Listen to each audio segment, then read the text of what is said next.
Welcome, everybody. It's 7:46. It is this is a regular meeting. Yeah, it's a regular meeting of the Finance and Budget Committee meeting. And we do have a quorum. I do count to 7, do I not? Right? 1, 2, 3, 4, 5, 6, 7, 8, 9. Yes, we do. We're good. Okay, so I'm hoping people had a chance to either. I know that the Board of Selectmen started their workshops yesterday. I don't know if anybody had a chance to jump on yesterday. I was just on with, I think Barry, you were there. We were watching today was the kickoff of the Parks and Rec budget. So I'm happy to give you my 2 cents of what they covered and what is being discussed. And then we can move on to other sections of the budget if you guys can report what you're seeing. Barry, do you want to start? Do you have anything that you want to start with, or? No, I think you had a good list of issues that you emailed to me. Okay, so Barry and I are covering Parks and Rec. The primary focus, I can forward along the summary that Kate gave in OpenGov. I don't know how well everybody's able to navigate OpenGov. It's a little tricky, but there is an accounting change in Parks and Rec that is, Jack can explain it a little bit better than I can, but it has to do with the fact that last year, and we touched a little bit on this before, that last year Parks and Rec did really, really well, and they surpassed their revenues and subsequently their expenses. So they came back to us last year to ask for more money to pay for more expenses, but they had covered it. So this year they created a special fund. It's the way they used to account it, which I'm not quite clear on. They used to account it by netting the net proceeds out at the end and reporting it on a net basis. Now they've created a special fund to kind of show it, I think, on a gross basis. I'm not quite sure yet how that really impacts the budget. I do know that we're looking at an operating budget of about 1.6. I think it was, hang on. 1.65 million is the total expenses, with about 909,000 in revenues, which is pretty. It's a little bit higher than it. It's about a little over 1.7% higher, I believe, but I'll double check that. Primary focus that Barry and I started talking about today was the focus on capital. One of the things that jumped out at me was there's a request for another $100,000 for the Cherry Lawn tennis court resurfacing. We already appropriated, they were appropriated last year, $250,000, and they're asking for another $100,000. So we're up 40% in basically less than a year. And Pam explained that is due to COVID, that due to an increase in materials. It surprised me that the number could be that dramatically different in not even a year. Well, it doesn't. I've seen equally sized jumps in materials. Have you? Okay. It's not a lot of fun, but it is what I think she said that they went out to bid and they found out that 250,000 wasn't enough. Well, I don't think. Yeah, that's the question. I don't know that they actually officially went out to bid. I think they purviewed, or they kind of, I don't know, and I don't know the methodology of how they go about getting a sense of getting an estimate. I don't know if they're calling one person. I don't know if they're calling 3 or 4. But Jenny, I think Barry's right. They actually went out to bid and found out that they were short by $100,000 because cement costs, fencing costs, and that.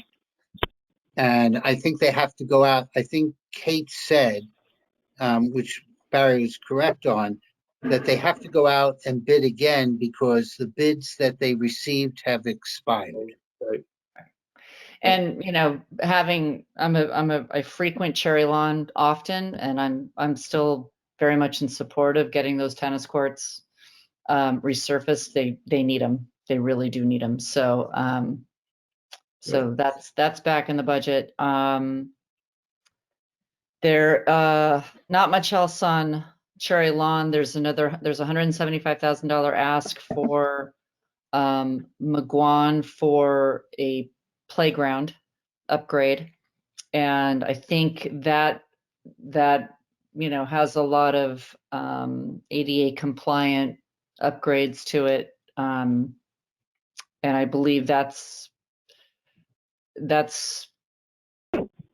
again, I don't know the methodology. I don't know if she's just calling one playground vendor, and I think it was Monica who asked, since you know, you've got a Cherry Lawn playground that's coming down the capital plan in a year or two. You've got McGuan, you got a Baker Park swing set. Can you turn off that light? What's that? Oh, I'm sorry. So, you know, maybe with all this playground capital planning coming, maybe there's a way we can negotiate a better price. So, that's that. There was nothing new really at Woodland Park. They had an expense that they actually postponed, another capital project for maybe next year. Tilly Pond, there was nothing new there. The Baker swing set, the swing set at Baker Park, $11,000. My understanding, it was partially donated. I think it was donated, and then that's the cost of the installation. And then the big ticket item was Weed Beach. They're bringing back the Meadow and Trail project that was, if you all recall, about 10 years ago, the town purchased the property down near Weed Beach. It's the shore lane property. And generally speaking, the selectmen, nobody really had a schematic of what it looked like. So all of them asked for the schematic. And I think hopefully it's, there is one on the town website. I don't know if it's the same one, but that they're looking at, but I think Pam's going to represent what that $1.9 million Meadow and Trail project actually does look like. And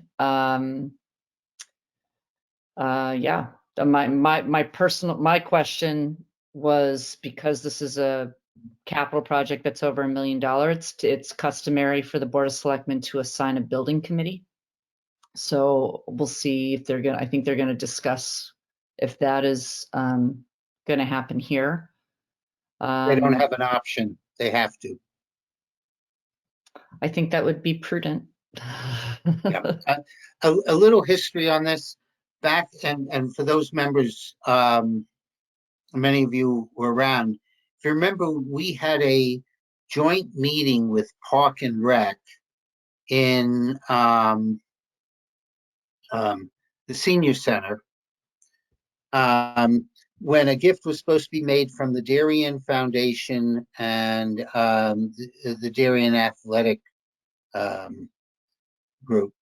And initially it was going to be a gift. And then this is one of the things, usually the DAR does their own estimate of projects. They use their own contractors, so they have a good idea of what's going on.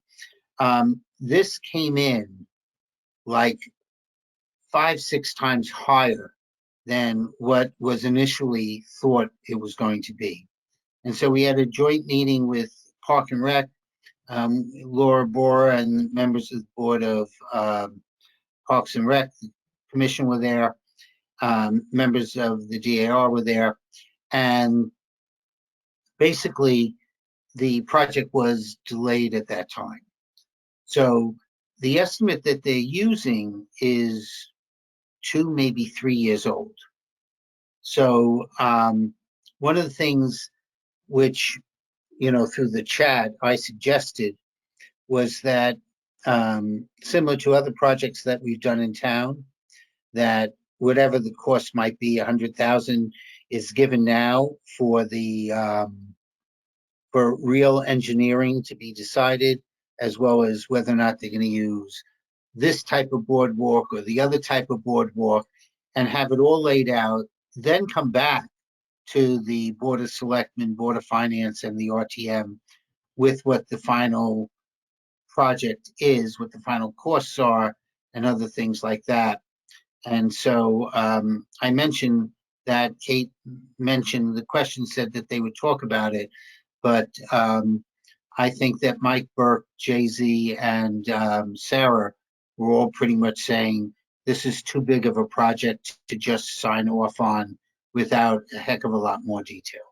So, you know, regardless of how one feels about this 1 mile walk and an amphitheater and other things like that, and filling in part of the wetlands and reopening up wetlands elsewhere, I don't know that this is ready for prime time to meet the budget needs at this stage. I think more importantly, you need, the Board of Selectmen needs to be clear what, you know, in their direction of, yes, we want to keep moving forward with this, or if this is, but you give it a timeline that is, that would accommodate all that. I mean, if you got to form a building committee, I agree with you. I don't know that it's going to make it. It might, but it would have to move pretty fast. But the good news is, you know, I think after 10 years, it's, you know, I think it's time to bring this project further down the line. And Well, whatever I the think- role the DAF ends up playing, you know, it will be. But my personal opinion is, this is the town-owned property. I wouldn't. I have no problem if the DAF or the DF still wants to contribute in some way, but I think the town needs to take the lead, or the, you know, on driving the progress of Well, I have a slightly different approach. This is a $2 million initiative for a 1 mile walk.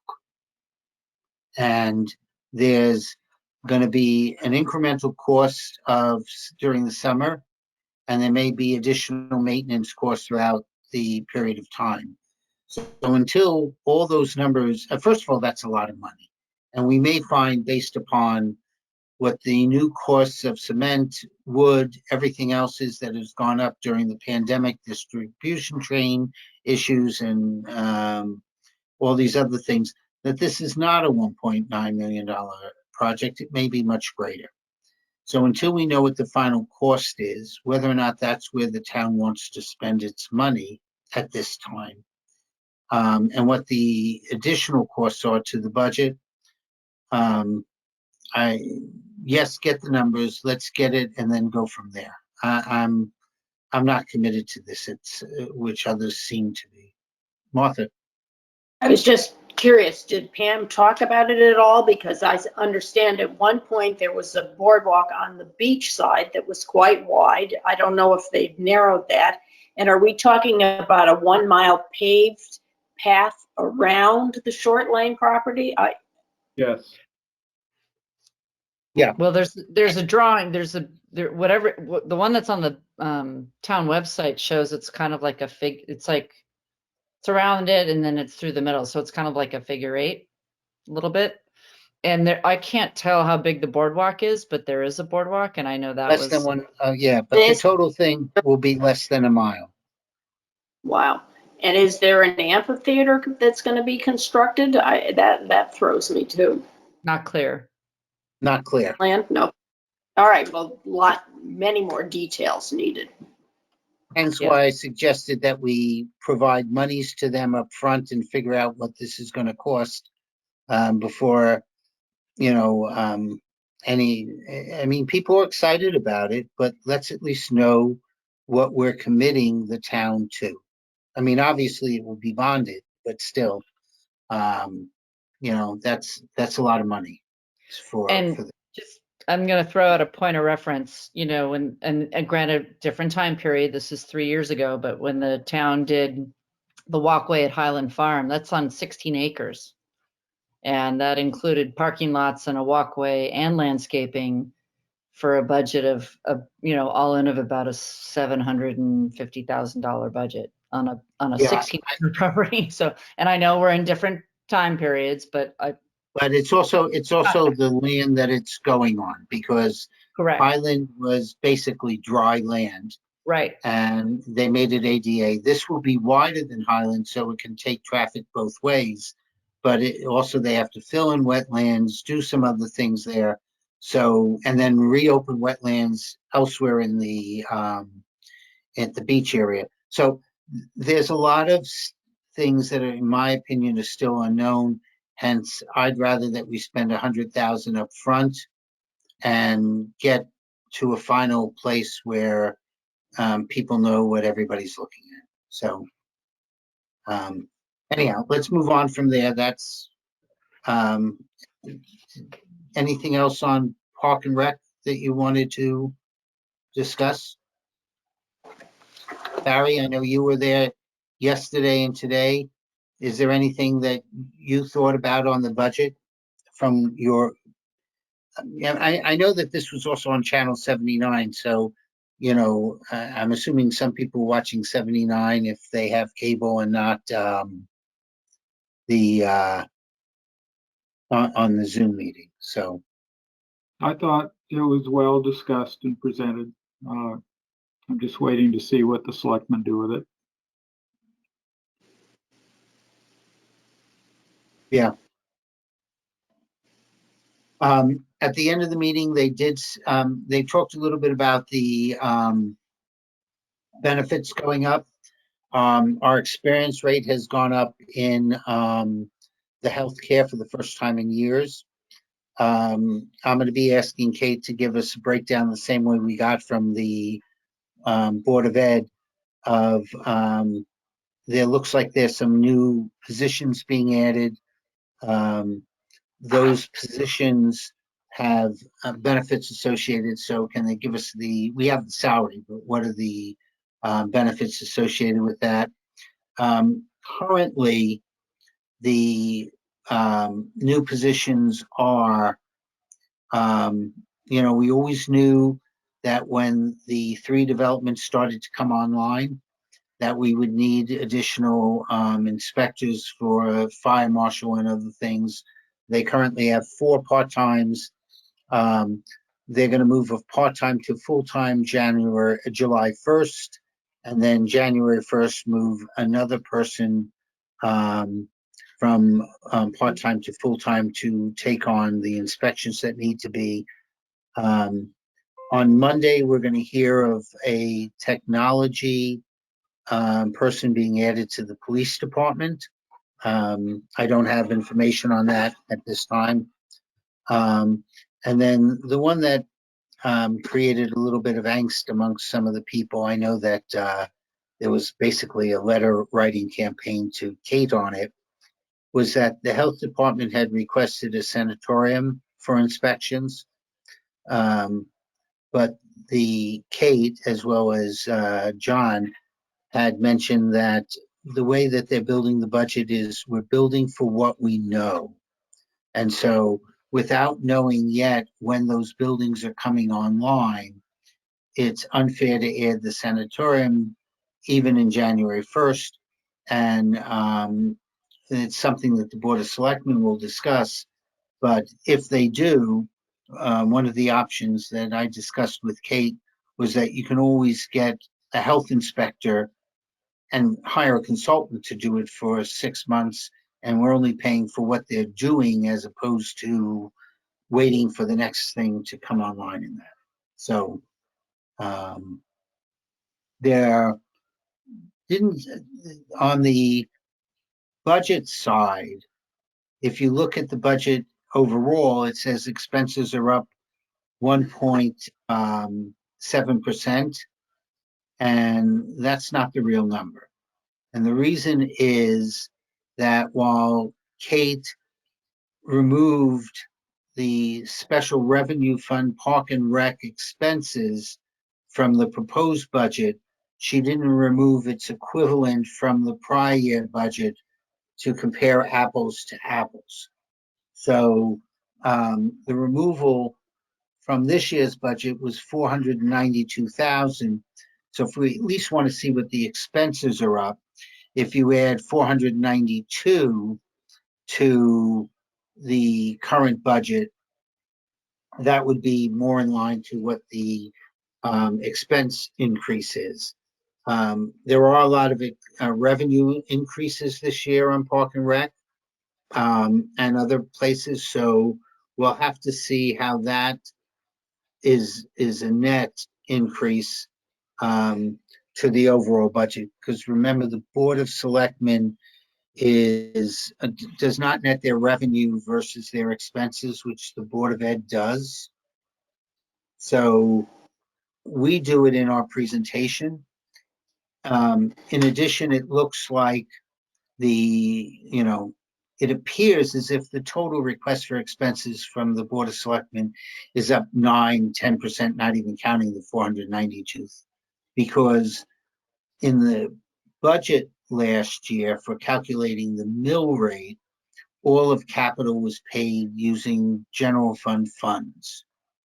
So if you recall how we present our budget, we go back to the original request made from year one to, from the prior year to the current year, because that's what's they control. The Board of Selectmen, the Board of Ed, the Board of Finance control what the ask is, what's the approved ask, and comparing capital based upon bonding or paying from the general fund isn't a fair comparison for what the real increase is. So we'll have to do that again. Is there any other comments on the overall budget so far from Kate? Well, I'm just going to say I was supposed to follow, general,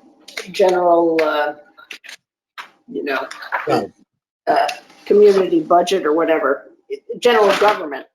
Yeah. And there's nothing really exciting to report. It's a pretty status quo budget. And as you heard in the presentation, the only kind of outstanding or unknown item is, will there be a primary, and will the District 1 be redistricted again? As it stands now, it's going to result in some higher election activity costs. And most of the capital looked pretty straightforward as well, unless you have anything.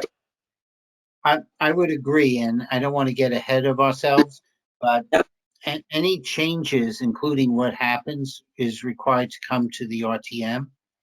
And it would appear that there are 4 different ballots that would be required to be used in District 1 based upon the combination of senators and legislators and other things like that. So there's a couple of things that can be done. Frank Kemp actually came up with a really good idea, is that based upon somebody's address, you just give them the appropriate color ballot for their address. So if I live at 197 Hoyt Street and that was District 1, my book would be, let's say, orange, and so I get the orange ballot. If in the yellow, I get a yellow ballot, I can get a blue ballot, I can get a light green ballot. And then you just put them into the appropriate counting boxes, and that would require us not to redistrict. And the printing wouldn't be that much more because of what we're doing now, because we just cut down on what we're printing for various districts. And we wouldn't have to, at least at this time, reorganize and other things, because the proposal that's out there is to make 3 RTM districts. And that just doesn't work. That would be 33 people in each one, and I think would be the prelude to reducing the RTM and that. So I think that there's several others on rules that are on the same page as that. So, to be discussed, but Frank's asked me, he's going to be heading it, asked me to give a call. And quite honestly, based upon listening to budgets, I haven't returned his call as of yet, but I will tomorrow. So, anything else on, I would agree with you, Martha. There's not much there other than the register of voters. On beautification, they were going to get some additional information on what they were doing and why they had requested some things. I have a question that wasn't asked on Park and Rec, and that is, and rightfully so, there's a commitment in at least Highland Farms to use organic materials. And so that costs more, but I don't know who participates at the transfer station. But there's a couple of green barrels off to the side of that little guardhouse where you can put bones, eggshells, flowers, all this other stuff, and then somebody picks it up and makes mulch out of it. So we have an agreement on that. So, and it's really kind of cool thing, and we participate in that at various times. So if we're providing the sources for mulch, can't we get some of that back? So that might reduce costs down the road on the Park and Rec issue. So, Jack, I have That a one. question on OpenGov. yeah, Some of the stuff that do you know if everything, all the supplemental write-ups and all this stuff, is everything up to date in OpenGov, or is that going to be ongoing and revising all the time? Because there's some stuff in there that I didn't know if it it was. matters. As I said, if you go to the capital side, Mhm. and Martha, I believe you and Deb Ritchie created the form that That does was- the write-ups Yeah, on capital, if you recall. And they still use it. And it does provide more information than what we used to get in F&B for all these little projects. So, so that's all up to date. Kate also put down all of the proposals for grants, whether or not they approved issuing monies to that grant or not. And oh, sorry, I was just informed. You could do this without texting me. I said it produced mulch. It actually produces compost, but I don't know if compost can be used, but we can check with Park and Rec to see if anything that's generating out of that compost can be used.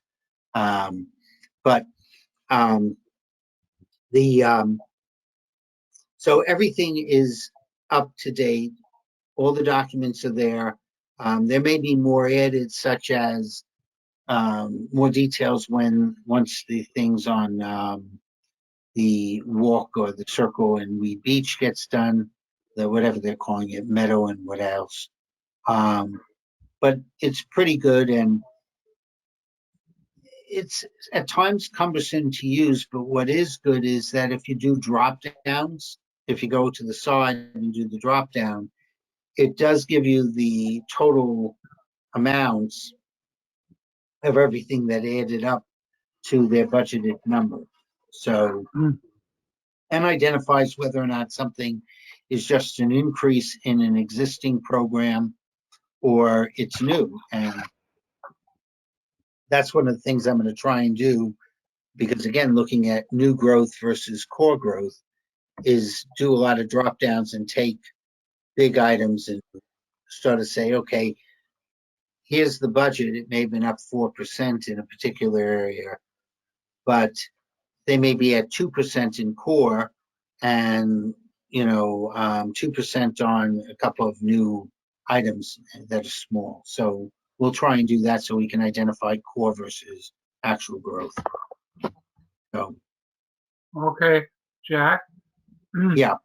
For the people who are watching, and they may not be many because they're not concerned about fertilizer and all these other issues, but they're concerned about the budget.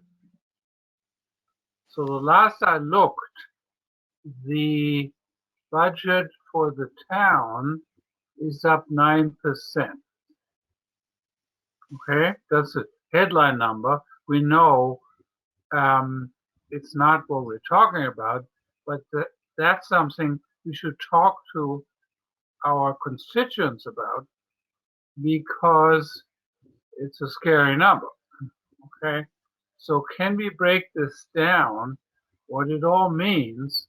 Because I know their taxes are not going to go up by 9%, and whatever is in the Darien Times next week about 9%, we can preempt some of it now. Please. I don't. All right, so let me answer that. I think that's part of the reason why we want to go into Open Gov, working with Kate, the same way we're working with the Board of Ed, and identify, going back to what Jim Palin said at the RTM and State of the Town and to the whole town, that guidance for core was 2.5%, and expenses is what he said to me in a text is overall 3%. So if we're sticking to that, the first thing we have to do is see if core is actually at 2.5%. You know, if electricity has gone up, the utilities have gone up, if salaries aren't doing it right now, but if the utilities, if the healthcare, if the benefits are within the 2.5, that's the starting point. And then it's all these other little things. They added a new cyber attack system in there. So those are part of the growth, and identify what the growth is. So we're not there yet. I had hoped that the budgets as they were presented could have been more orchestrated in that fashion. But again, if you're looking at the 9%, most of that is capital. And, as an example, I believe it's 2.3 million on the Park and Rec capital request. However, it does show on OpenGov that 1.9 of that is requested to be bonded. So when you start doing those adjustments, that comes down. When we get to fire, I believe there's several fire engines to be in there. So, we can break certain things down, but we're not in the position to take the lead on this at this time. Well, No. and I don't think you should make the assumptions that things should be automatically bonded. I mean, I think you should look at, is this something we really need this next year? And, it's up to the Board of Finance to decide how to pay for it. I mean, just because it's bonded, we shouldn't say, oh, well, it's not going to cost much, so we'll approve it. I mean, does it make sense? Martha, I That's couldn't agree with you more. I fully agree with you. So that's what I'm saying, even like when we're talking about the project at Weed Beach, I have no opinion on that right now. I'd like to know what the cost is. And then when I know the cost, the question is this where we feel the town should be allocating money first before we can go there? And that includes several smaller projects that might be in the capital request as well. So, because the smaller ones are definitely going to expense unless we're once again going to the general fund to take money out to pay for capital, and that's just not sustainable either. I do suspect that we're going to see a large increase in our grand list.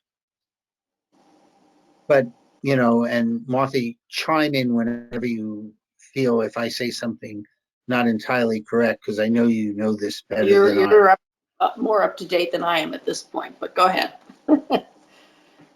just, when we look at the grand list, everybody says, oh, look at all these homes that went over their assessed value before you did the 70%. Oh, so our grand list should grow. The answer to that is no. Those homes that sold for more than what they were valued on the town's books will not change in value until the next revaluation. So market-driven facts there aren't going to change it. If a home is bought, taken down, new construction, or additional work is done, or when these projects start to come online, then we'll see grand lists grow. And as an example, going back to talking earlier on the commercial mortgage areas, banks never give 100% of that commercial mortgage to the builder. You do it based upon the percentage of completion. So depending upon the percentage of completion on some of these projects, we may see some grand lists growing. At the same token, if you have a building that was there and it's now demolished, well, not only have we lost the value of the personal property that used to be in all those stores, so that isn't there, but the value is now just the land. So as the projects are moving forward, we're also seeing decreases in our grand list as these properties are demolished and then under construction. So, that's what we're going to have to see. That comes out on Monday. But, just as we said, a 1% increase, typically it's 850 is the number, since we have 8.5 billion in our grand list, essentially. And that could generate 1.2, 1.3 million of incremental revenue without changing the mill rate. So we have all these moving parts, but in all the years I've done it, I've never seen incremental revenue of $2 million. I think the most I've ever seen was about 1.2, 1.3. Does that sound reasonable, Martha? I think so, but I haven't really looked at it real closely recently for a long time. Yeah, but and by the way, you got to remember, prior to the crash, our grand list was higher. So, when that market crash happened, we went down. So, and I'm not sure if we've recovered to the full amount of where we were before. I haven't followed it that closely. So I think we're doing well in recognizing all these issues. Are we doing well to communicate this to the new audience we have? There's a lot of different people, younger people moving in. They're looking to F&B and say, well, that's our, these are the people who represent us. They're gonna protect us from crazy taxes, and they make sure everything is up and up in terms of the finances of the budget, okay? I don't think we have gotten that message from tonight's conversation. I think we should really address the issue of how the budget is being expanded, how much of it is for the schools and how much for the town, and how much can the taxpayer expect F&B to put a lid on stuff that should not happen, and that's our call. That's my speech tonight, because I think we're not doing enough of that. Well, we're going to go. Yeah.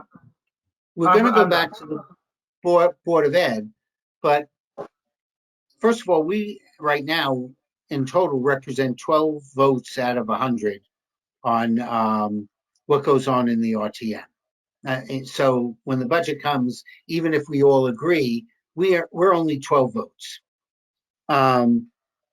What we are doing is identifying areas that we believe the board should do on their own, because the first responsibility for these two boards are the Board of Selectmen looking at their budget and making adjustments accordingly. And there's some very good questions coming out of multiple members on that board. All of them are asking some very good, tough questions. On the Board of Ed, they have to come up with their budget. We have not heard publicly from the Board of Finance on their position on the Board of Ed budget. And, you know, in the past, this is the first year that I've not heard, prior to the RTM doing their reports, a general comment on the budgets from the on the Board of Ed budget. I've heard privately, but I'm not going to speak for somebody else privately. So we need to know, is the Board of Finance going to be happy with the 4% increase on the schools? And, you know, we can have input into the Board of Finance, but at the end of the day, first, talking about the school budget, it's first the Board of Ed that has to vote on the superintendent's budget and make it theirs. Then the Board of Finance makes their adjustments, if any, and then it comes to the RTM, where we have an opportunity to make adjustments if we so believe necessary. But the preferred method is that we can have input into the other boards so that they do all the work, so that we're all in agreement when it comes to the RTM, that we're all satisfied that we've come to at least a reasonable place. And I've stated that in a meeting that you heard that Beth and I met with the Superintendent, Rudel, Duke, and Jill, the chair and vice chair of the Board of Ed. There was a subsequent meeting on Friday with the chairman of the, with Jim Palin, chairman of the Board of Finance, and Ed Wisheka, chairman of the Education Committee, and things were again discussed.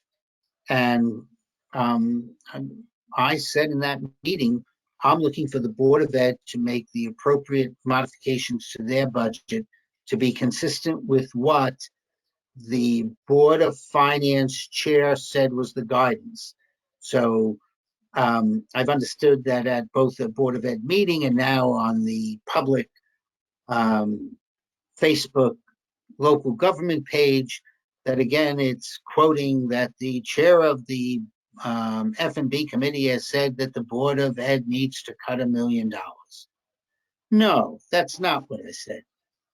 I said in order to make the 3% guidance that the chairman of the Board of Finance said, the mathematics to go from their 4% down to 3% would be $1 million reduction. Actually, it's $1,019,000 if we're going to be exact.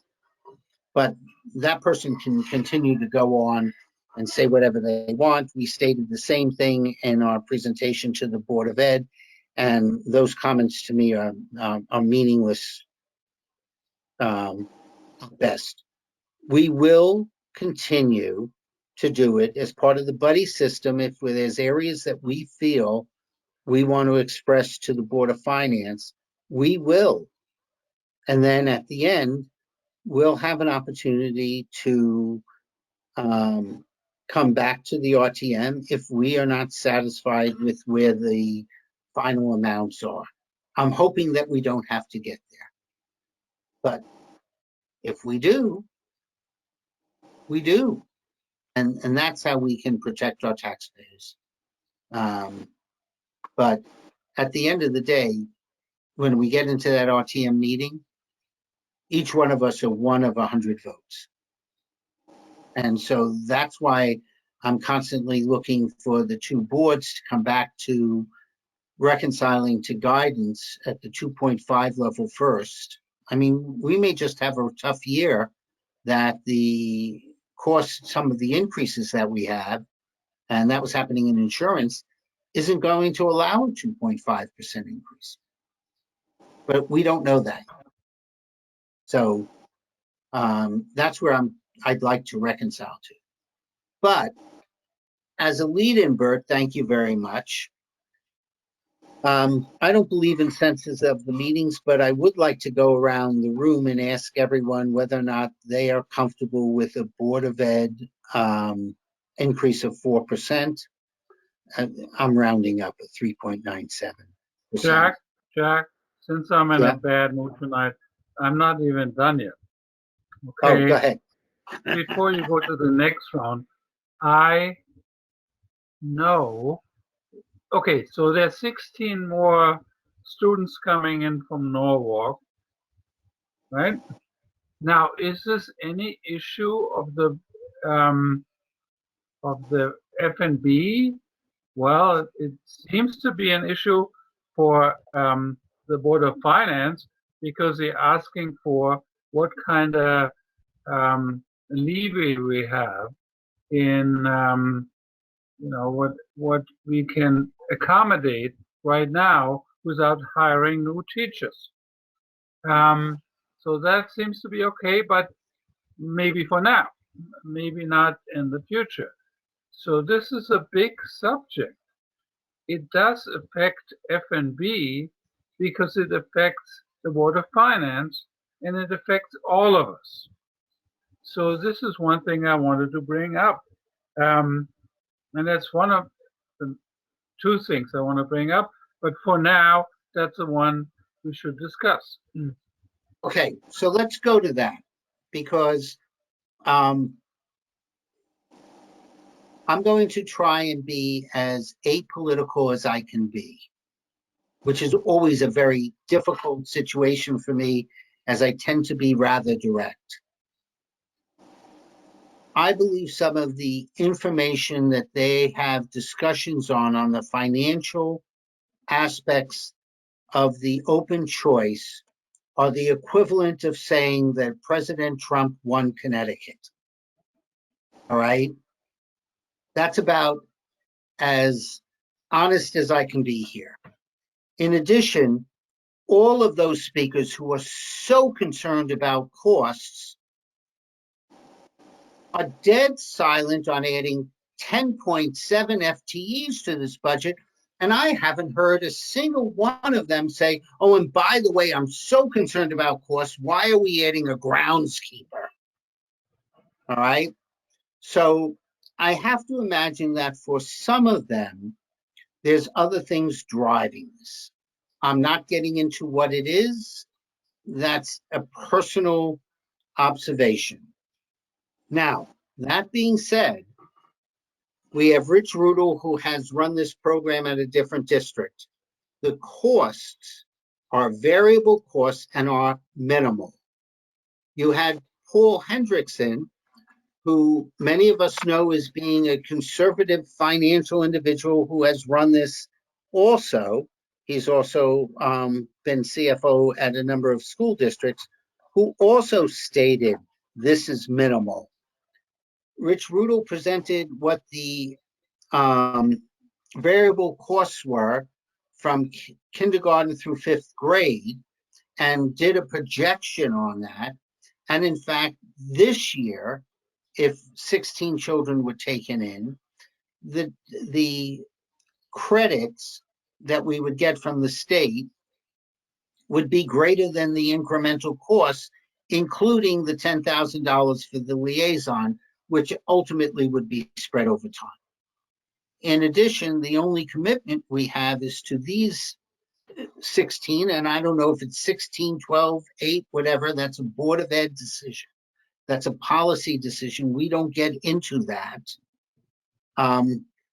So depending upon what that is, they could take it this year and decide that based upon the number of kids coming into the district or based upon the new apartments that we're not going to be doing it for 3 years until things open up. However, at the same time, at the meeting that they had on Monday where they brought in people from CES. That was a very good meeting. It was told that Fairfield, who has been working this with Bridgeport for a number of years, increased their number of students by 30. Now, yes, they have 2 high schools. Yes, it's a bigger district. Yes, they have other options. But CS came right out and said, if this is costing more money, if this was going to be continually costing more money than what the districts could handle, it wouldn't be working and towns would be dropping out of this like flies. They are not. So Rich Rudel provided to the Board of Ed, it's in the minutes of that meeting, some financials. You're either going to trust your CFO at the Board of Ed on what his knowledge is, or you're not. We will look at this at what the cost is. As I said, again, for next budgeted year, based upon what Rich has presented, this generates revenue, even though that's not where we should be doing it, to the town. What we do in future years, each year we will have to look at this and make a determination. Not us, but basically the Board of Ed, and then we'll look at the financial impact. It is a commitment to how many children they take for 13 years. Thank you, And Jack. Thank you, Jack. does that answer the question? I always admire how open you are, but you did advocate issues other than financial issues. And that's what we do. You know, we have finance and budget. And I want people to focus on what this means over the next 13 years for the kids that are coming in now, and for 12 years for the kids coming in then, and all that. It's a financial issue for us right now. I obviously have a political issue on that, have a political opinion on that. Ideology is something that I abhor, and that's coming into this whole situation. But if you talk about finance in this committee, I think we should really focus on what that means for the future. And I don't think this committee has done that. Well, Okay, Bert, we I have could to do step that. in. I have to step in a bit, if I may. Bert, we listened to the presentations from the Board of Ed, from Mr. Rudel, and the number, I can't quote the numbers off the top of my head right now, but it's my clear recollection that conforms with Jack's. That is, taking these people in next year will not result in a financial expense to the town. Now, maybe you can't predict what's going to happen 5-10 years from now with these same kids, but our participation is voluntary. The Board of Ed can make a decision on a year-to-year basis. This is not enrollment in a mandatory participation for the indefinite future by the Board of Education or our town on a budget point of view. And if I've misstated that, please correct me. No. I think that financials are out there. If you're looking what the total cost is, again, it was discussed on Monday's meeting. I suggest people watch that. And the answer to that was that they discussed the busing issue. They discussed special ed, where After schools? After school programs. They discussed, having some critical mass of what's going on. Westport's been doing this for 20 years. They've been working with Bridgeport. They're now doing some split with Bridgeport and with Norwalk. I think, without getting into whether or not I feel it's a good program or not, I've made some comments during that area, but essentially, There was background noise in my house. I was trying to figure out what it was. Essentially what it is that the financials are nothing more than the variable costs. And, you know, the school can quantify, and you're right, if what appears to be a fixed cost ends up being a variable cost because we have to break a section, that changes the financials, but not based upon where we are in kindergarten. In addition, for those of us that have followed this, the biggest bubble that we ever had go through Middlesex, which was over 500 kids at the time, if I'm not mistaken, is currently graduating this year from Darien High School. The amount of capacity within the Middlesex school at this time with the current students that we have, again, I don't know what's coming in from the 3 developments. I don't know who's moved into Darien and had 4 kids like I did. So replacing an empty nester. So I don't know those, but that's why it's a year-to-year commitment for them to understand. And, you know, if these are the only 12 kids we take because of the development, so be it. But financially, at this stage of the game, Rich Rudel went out and did a calculation. It's in the minutes. Add on 10,000 for a CES liaison, and we're at a 0 net sum game. It's no additional cost. That's what's been presented. I'm not. That's what I have to challenge. So we can look at it as we further do a deeper dive in the education budget. But I will make this comment, and I'll make it very strongly. Some of the people who are talking about falls on deaf ears to me when they're talking about a cost that may be under $50,000 and are dead silent on some of the other things that we have identified in this budget, which have much greater, much more long-term impact to this town and to our taxpayers and to our schools than adding these children at this stage. So I don't know. Does anybody else have something to say? I think that incongruity between those two things affects the credibility of the arguments being made.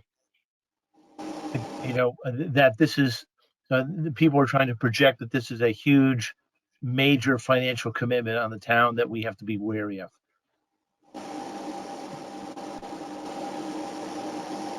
Now, I did want to transition, and we will talk about it, Bert. You've asked us to talk about it. We can bring Rich in here. We can bring the Board of Ed. We can go over all these numbers.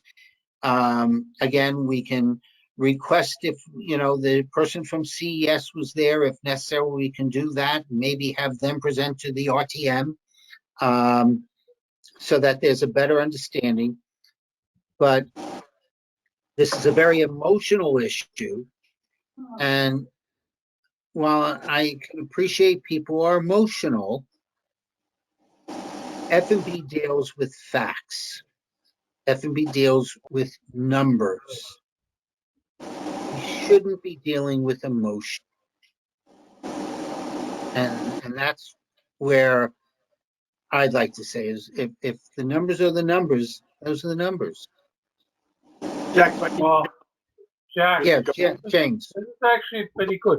This was a good conversation because in terms of numbers, I don't think the 16 new students will kill the education system, nor the new ones coming in. So really, F&B and even the Board of Finance might not be as strongly involved as the Board of Education. However, there are some financial issues when you grow a program like that over time, and we should think about it. I'm okay with what we're saying tonight, and it's not our role, primarily a role, for F&B to deal with it. But it is a big issue in front of all of us, because it might change how we view our school system and how we interact with other school systems. So I think it's time to think about it.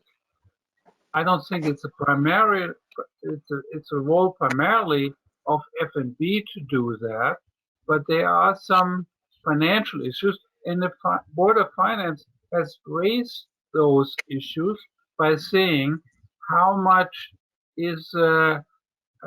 space do we have when you schedule how many teachers we need for the programs we have. Is there extra space now? Is there extra space in the future? So that kind of stuff gets financial aspects, and that's important for us to realize.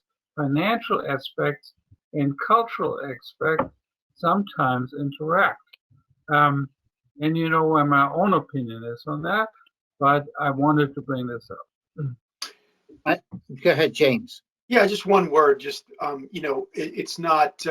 I know we're dealing with facts, we're dealing with numbers, but when it comes to this kind of unprecedented move, we need to question the methodology, because facts start to give way to assumptions. And I think that would be a good conversation to have at another, to make sure that we're getting as close to facts as we can. James, I'm in full agreement with you on that.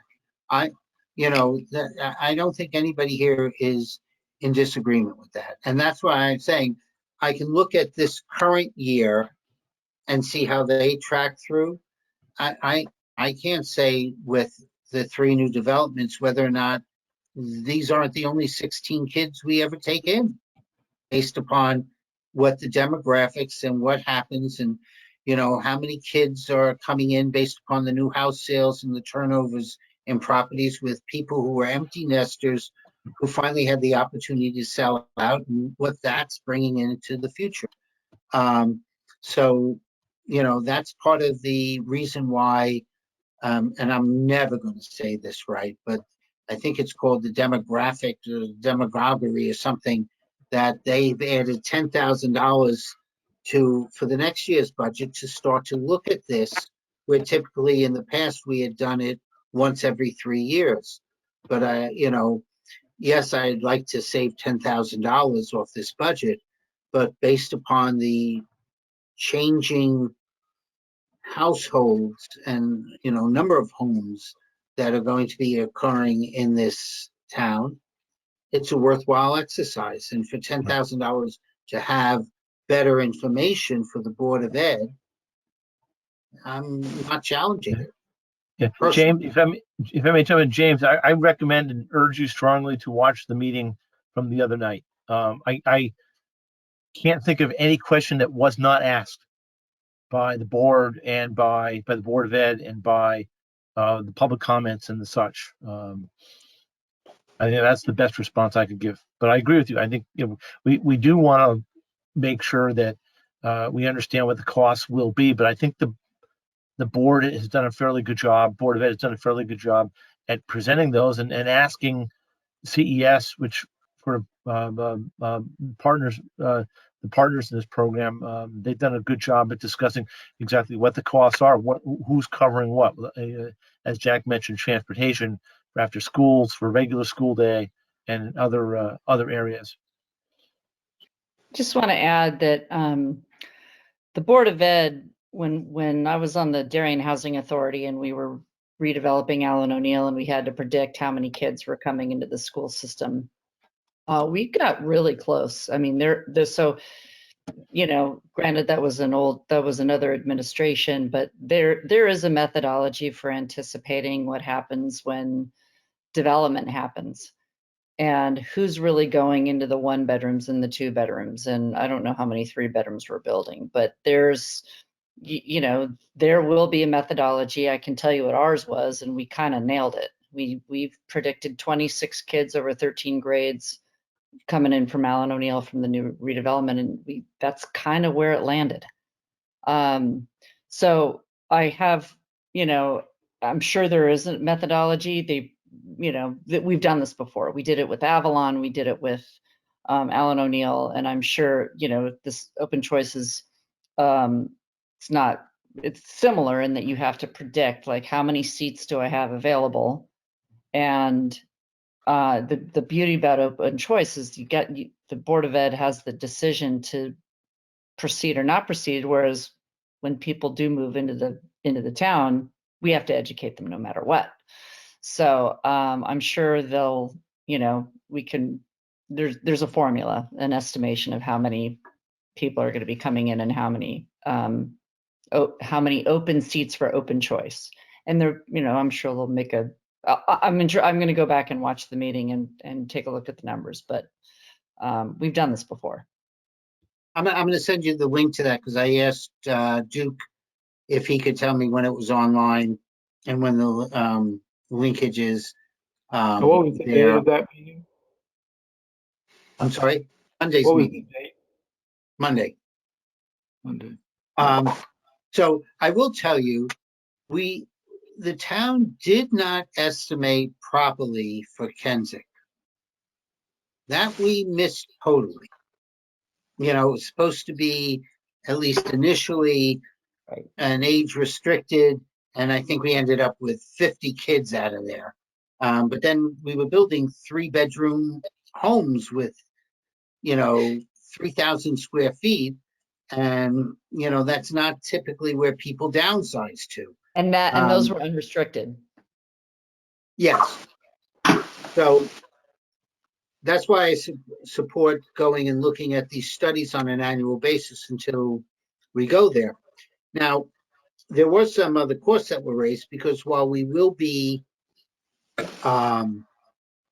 reimbursed for special ed and to the best of CS knowledge and Rudolph's knowledge, there has never been a discrepancy between the sending town and the receiving town. I think there was one at one time in Hartford many years ago, but nothing as of late.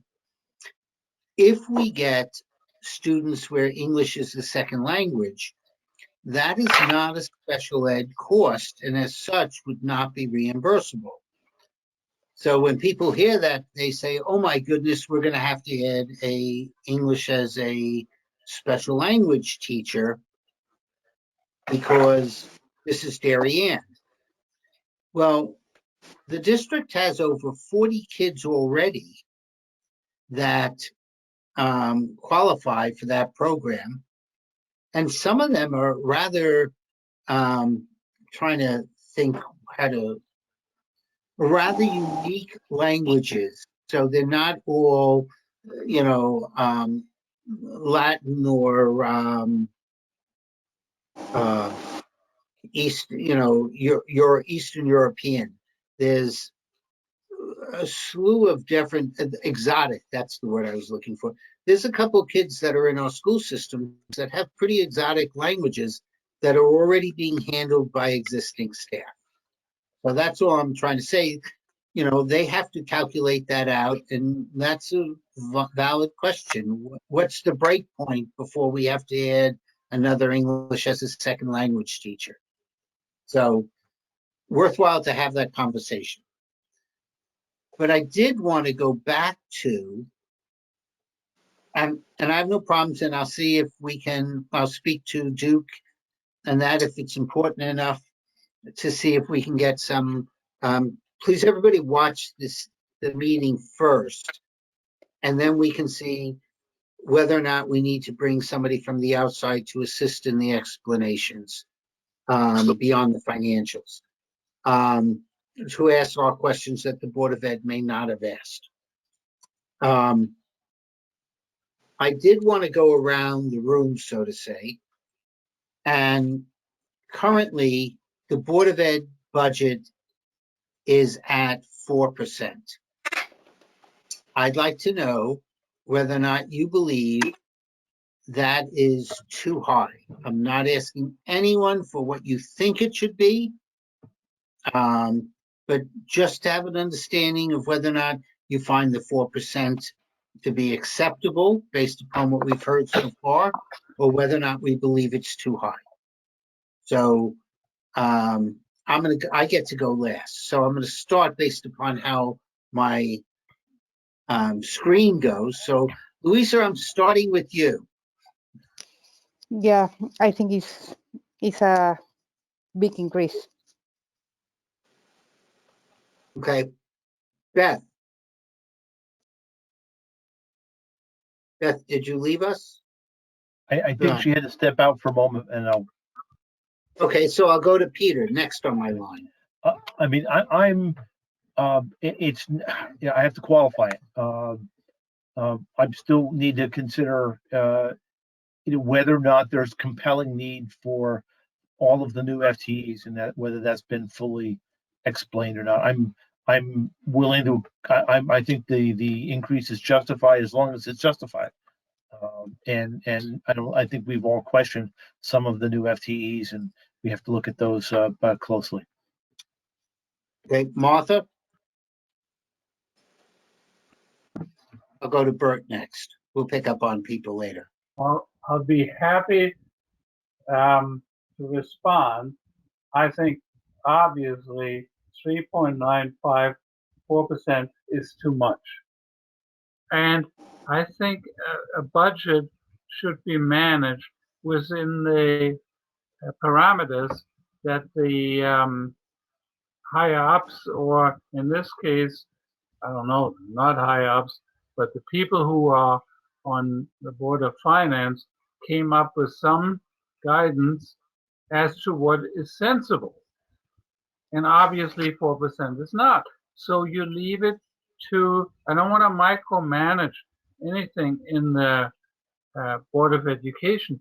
They're supposed to find a way to get it down to a number that is more reasonable. And I'm sure they can. Okay. I think setting a 4% increase is not in what we are should be doing right now. I know inflation is 6 or 7 or 8%. That will come. Okay, but for now, because we have lower salary increases, we're okay if you can do 2.5 or 3%. Well, we're not doing 2.5 or 3% because we have these salary increases. We're doing 4% and more because we have new hires. And I don't know if we need new hires. And going back to my earlier subject, if we do need new hires, what are we doing importing 16 more students? So this whole thing is confusing me. I think the guideline of the Board of Finance is very manageable. It's very sound, and that's what they should be doing. And I don't know why they deviated from it. It makes no sense to me. So Beth, I'm going to head back to you. What I'm asking is whether or not you believe that the 4% Board of Ed budget is too high. I'm not asking you to come out with what it should be. Okay, So, it's too high. You don't want my specific cut list. yeah, no, I'm not asking for the cut list. That no, It's too high, Jack. I think that I would like it to be lower. I haven't heard what I consider to be compelling justifications for all of the new FTEs. I don't know exactly where I feel like it needs to come out, but I feel like it could be lowered without a great deal of trouble. okay. James. Too high. Thank you. That's the answer. Is, it's either too high or okay. Jenny, Too high. Harry, Uh,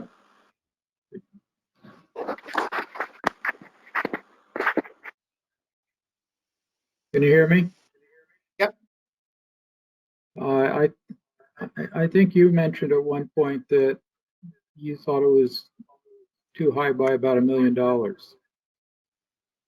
I was too high. If they were to get to the 3% as advised by the Board of Finance, they would have to cut $1 million. I don't know whether it's $1 million adjustment. I don't know if it's a $250,000 adjustment. And the reason I was just doing a mathematical exercise to say if we're going to get to 3%, they would have to reduce $1 million. But that's going to depend upon the compelling cases. And I really think that the driving factor is going to be where they are in their core. That's going to determine where they should be.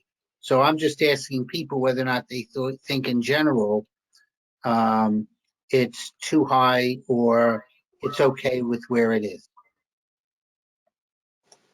Jack, I just want to add, looking on OpenGov, I mean, the change from fiscal year 19 to fiscal year 20 was like hang on a second, a 1.8% increase. And I know last year it was over like a 3.38%. My experience with government budgets is once they start going up, they rarely come back down. So Yeah, but I'm not interested in mill rates so much because the mill rate is determined change in the dollar by amount of budget. It's the change in the dollar amount of the budget, which is right, but you don't have the full amount there because some of the budget has been removed because we paid out of the general fund or by bonding. So it doesn't add up to the original request. And that's where we have to start from. Okay. Right. I'll ask Bill Smith.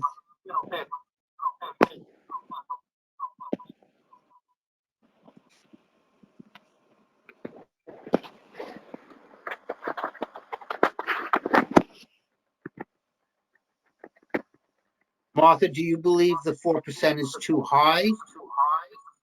Or It seems rather high to me. I'm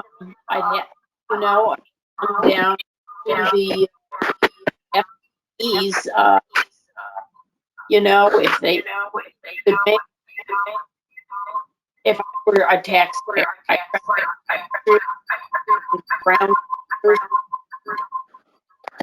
don't know if this echo, pardon me, but anyway, I need to be convinced that these FTEs are needed.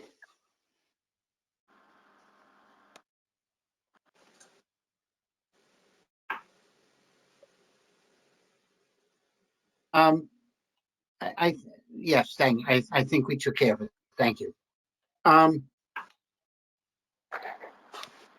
We will go over in greater detail. I have communicated to the library that in one of our February meetings, they will show up to assist us with the truck and answer certain questions. I haven't had the opportunity to send to Kate or to Kara the questions or Malin, but I will. I also honestly have not had an opportunity to look at the Board of Finance meeting on when they discussed the truck. Kara said that part of it had to do with if the library was to sell the truck or their equipment, would the town get back the money? And Kara has committed, the library has committed that if that truck is sold, those funds from the sale of that truck will return to the town. So that part I at least know. Are there any other comments or anything as we're moving forward? The Board of Selectmen are moving rather quickly. On Monday is police and public works. One of the things that I'd like us to do is to start to, in your area, if there are questions, start to develop them. On that schedule that I gave out, it has what the